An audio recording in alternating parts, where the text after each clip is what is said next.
Welcome back to the bedroom.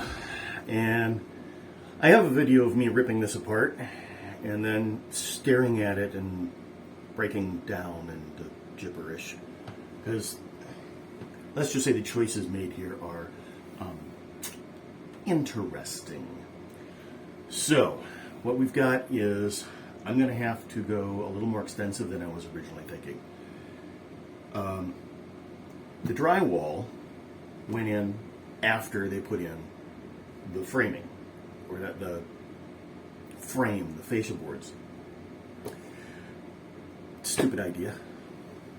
You should drywall all the way up to your edge and then put your frame on top, because if you want to put in something narrower, you can.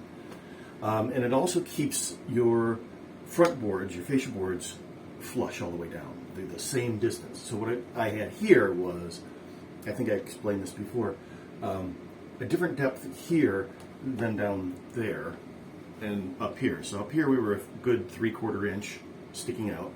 Here it's down to about a 1/2 inch, and down at the bottom it was about a 1/4 inch. So you've got this kind of thing going on, and it's just, no. So what I'm going to have to do is drywall. I don't like to drywall. I'm not very good at drywalling. And this is going to be patching in drywall, which is even worse. So what happens here is I'm going to first rip out.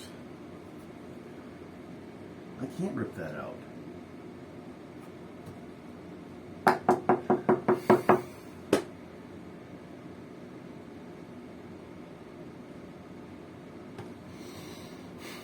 I'm going to pause and think about what I'm going to do, because there's no board here. I think what I'm going to have to do is leave this as my backer, drywall up to the edge of it, put my new frame, I'm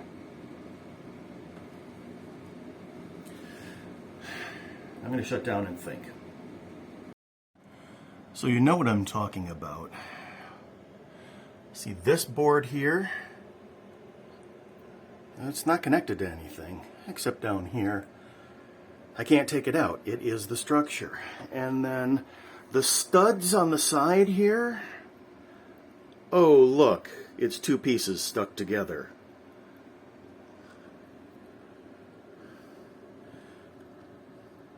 And it's actually not connected to the floor. Let me come over here, and what's this you see? Oh yes, that stud is two pieces stuck together. And you want to know what else? Look at that.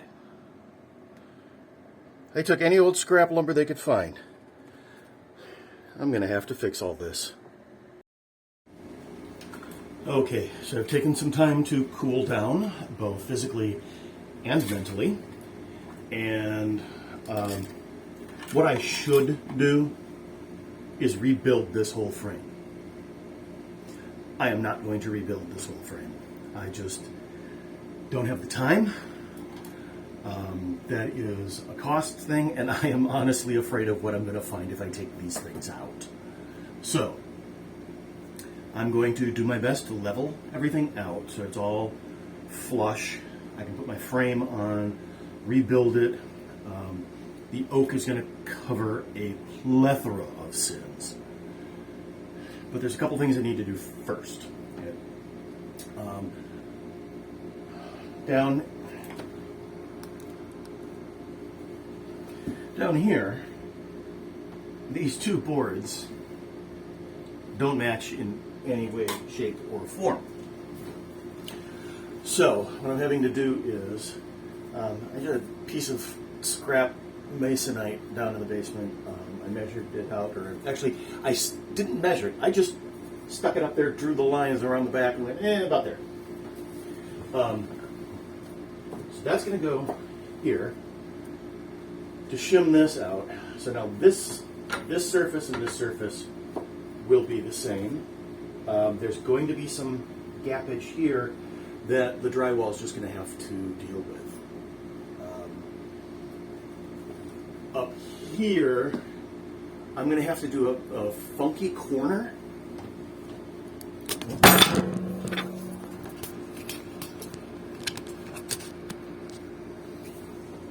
Oops. Okay, up here, I'm going to have to do a funky corner. So this is going to get real weird. Okay, cutting drywall is fairly easy. It can be a little tricky in the smaller sizes, which is what we're dealing with here. So I need a piece 3 by 55. Where it's going on is actually 3 inches at one end and 2 3/4 at the other end. I'm not going to try and cut that angle, because that screws up all the rest of my cuts. I'm going to install it at that size and then trim off the excess, which is a pain, but it's what it is. So simply mark, score with a razor knife, and then snap, and then come back and cut the paper on the other side.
There we have it.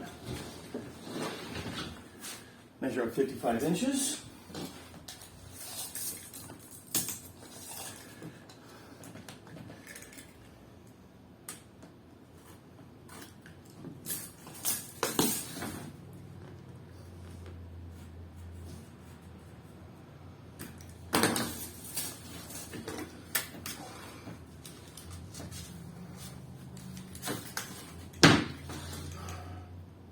There we are. All right, so I sat there looking at it and sat there looking at it and sat there looking at it and realized I am doing this wrong. I'm making it way too complicated. Get rid of this piece, because I was trying to get all of this to match, and there's nothing back here to go into. And that's, look at that, that just flops around. So, the solution is take that out, cut a piece this wide and this tall, slap it in there, slice out the notch. So that's what I'm going to do. And I won't show you all the cutting because it's going to be boring. So, back in a bit. Alright, so we've got it up, and now to cut it out, keyhole saw, which is, well, it's not a real keyhole saw because it doesn't have a nice tip on it. But I'm just going to slide this along from the inside. Cut, cut, cut, done.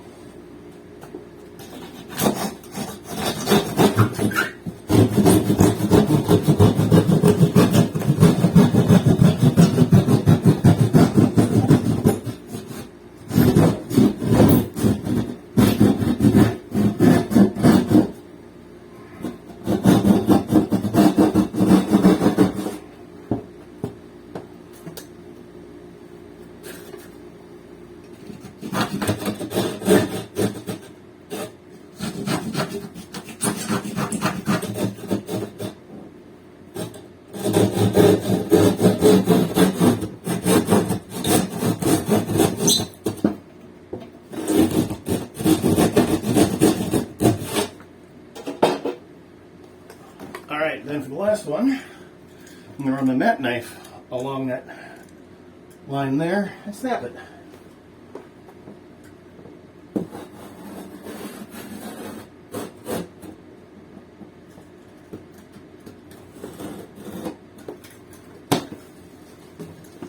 Just like that.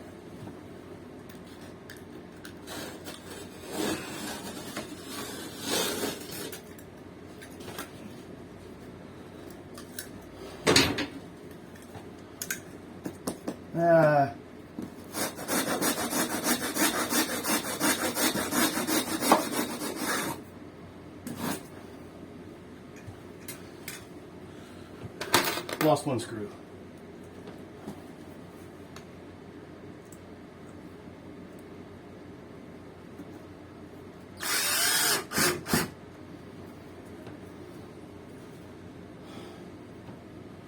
Pop a couple more in along the bottom here.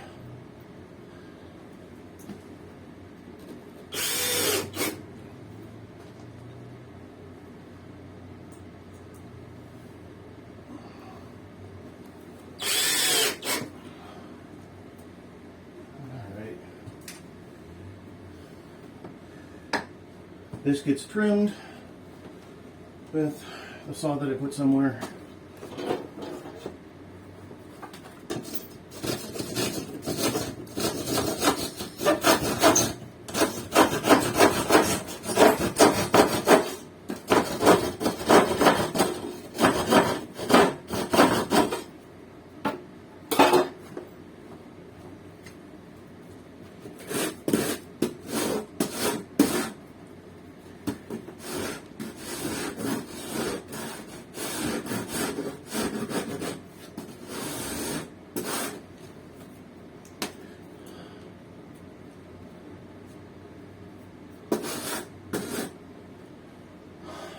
Okay, I got this little piece to put in here, and that's mudding time. All right, all of the pieces are in. It is now time to mud, tape, and mud. And yes, I do mean in that order, because there's a couple spots where, pulling out the frame, I took large chunks of drywall with it. So I'm going to slather a whole bunch of mud into these gaps, these big chunks that are taken out. Tape over that, mud it, and see if we can't get this into some semblance of okayness. All right, so we're back for the last-ish part of the drywall. I've got mesh tape, mesh. There's paper tape, there's mesh tape, there's a couple different kinds. I use this more often, not because I necessarily like it better or think it does a better job, but this is almost always sticky back. So it makes it a lot easier to put it on in bizarre situations where you've got to like hold it up on the ceiling or whatever, up in this angle here. I kind of place it and keep it there and not have to be a professional about it. I got two little spaces I need to cover. So, I'm not a good mudder. Nor am I a good fodder. So, I use what I lovingly refer to as the slather and sand method. A proper drywaller will be able to, with just that first coat, feather it out and get it nice and smooth and beautiful. A touch-up sanding or a little bit of the wet sponge sand works really well. I can't do that. So I gotta slather it on heavy and then come back and sand it down to smooth and then maybe put a little more on because I sanded badly. You do what works, okay? As I said in the past with sanding down grooves and such in wood, the human eye is attracted to straight lines. We see straight lines really well. So all you really care about on these seams is there not being a smooth, straight line. If you can wiggle it out a little bit, it kind of vanishes. Texturized painting helps with that. So this, I don't know if you can see this, but this wall is actually 2 different shades of red. So there was a first coat that went on, and then there was damage done. I came back with a different color, just a couple shades darker, and just sort of like, and covered up the spots and then spread it all out. And that's going to cover up all those little divots and spackle points and cracks and lines, and it's going to help do that. So, all right, let me get some mud and start. So I've got just the pre-made mud. It's sort of a almost an acrylic. I don't know what is this made out of? Drydex lightweight low dust joint compound. Okay, and it's a pretty pink. So on it goes. And like I said, I'm slathering. I have gaps to fill here. I have mismatched heights because nothing behind here is even. I have a noisy cat. So, oops.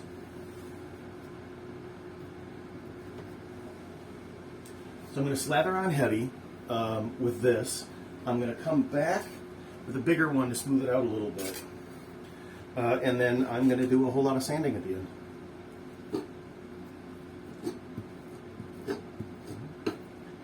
And don't be afraid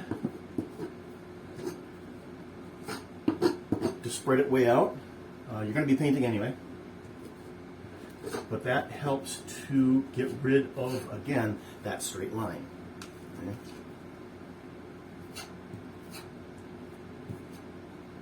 So, if any professional drywallers are watching this, just close your eyes.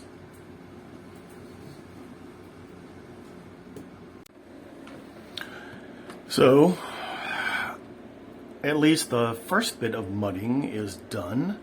And you can see this is definitely a slather.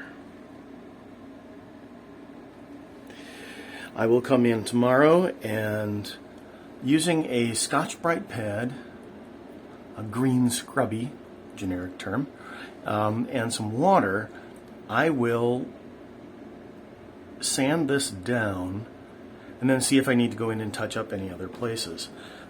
You can see if we get in close. There are some spots here that definitely are going to need some touch-up, but given the amount that I have had to fill in massive gaps and level out up to a 1/4 inch disparity in surfaces, I think it's okay. Yes, a pro could do much, much better, but we're looking at what can you do with limited resources and limited skills, because trust me, my skills in this are very limited. This is going to get a reasonably good result that I can help cover up a lot with the fact that I'm putting oak over the top of half of this, and that I'm going to use a textured paint, textured not in physicality, but textured in color. So I'm going to kind of come in here and brush in a different color to break up those lines. I think it's going to work okay. Not the best, but this is what we do with what we've got. All right, it is the next day, and I've got my second coat of mud on here. I wet scrubbied the first layer, added more on to fill up because you can see where the gaps are or the differences are at that point. So I got a bucket of water down here and just one of these Scotch-Brite pads. And this works a lot better than sandpaper for two reasons. One, it takes the mud, joint compound, and wets it down a little bit and sort of smooths it out. So you're kind of pushing it around. Helps fill in any little cracks or bubbles or gaps, things like that. The other thing is there's no sanding dust. There's not that gypsum silica all over the place. So it's a lot cleaner. But you just, like you would sand, and it helps feather out the mud also. It does not keep the cats quiet though. So, and I'm just going to live with that. I put my finger in it when I was wet, and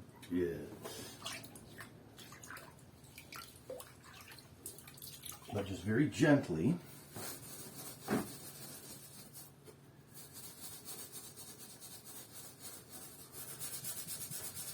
Go over and sand it. Let the water do the work. Let the scrubby do the work. Don't push too hard because then you're going to end up having grooves in there and patterns and things like that. So just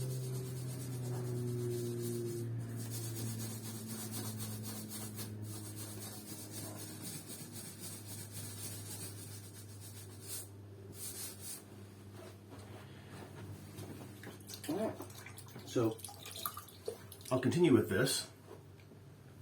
Let it dry a little bit more, and then we're coming back with paint. It's going to take at least 2 coats on here because that's raw. And the paint's going to soak into the mud differently than it's going to over here where it's already been painted and over here where it is paper. So it's going to take a couple, at least 2 coats, probably 3, to even that all out. And like I had mentioned before, this is actually 2 slightly different colors of paint. And I did that intentionally to cover up a lot of the little mistakes and stuff. Rather than having to paint the whole wall, I can come in, paint over the places I had to touch up, and then sort of spread it out. So I'm going to have to feather out that way and over on this wall here, feathering this way. But it will work. Okay, saves me having to repaint the entire room, which I don't want to do again. So I will continue with this. I'll come back when we got some paint, and this is going to be a lot of edits in this one, but this is how it works, little by little. And then during the week, I've got all my wood downstairs to build the frame. We're going to actually box this out. I'm going to leave the back for now because nobody's going to see it and I'm not going to worry about it. I'll do that later when I got time. But we're going to box this out, add a little bit of detail to it to make it more craftsman mission style, and have that boxed out top. I'll have to show you what those look like later.